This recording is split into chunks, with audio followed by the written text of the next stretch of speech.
Alam mo ba na ang luya pinapaginhawa ang hindi pagkatunaw ng pagkain?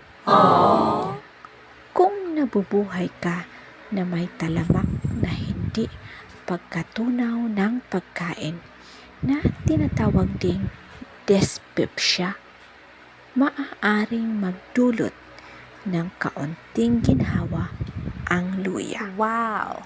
Ang luya bago kumain ay maaaring gawing mas mabilis na wala ng laman ang iyong system. Yes!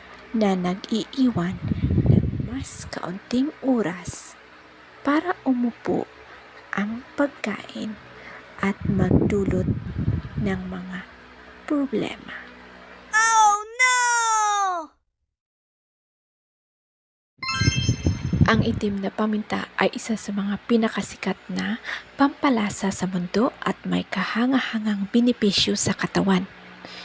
Piperine, ang aktibong sangkap sa itim na paminta, ay maaaring labanan ang mga libreng radikal at mapabuti ang panunaw at ang pagsipsip ng mga kapaki-pakinabang na compound.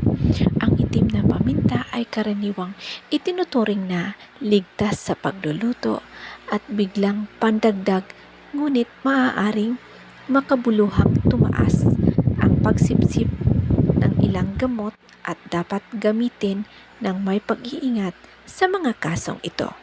Gayunpaman, para sa karamihan ng mga tao, ang pagpapaganda ng iyong dieta na may itim na paminta ay isang madaling paraan upang madagdag ng lasa sa iyong mga pagkain at umani ng ilang benepisyo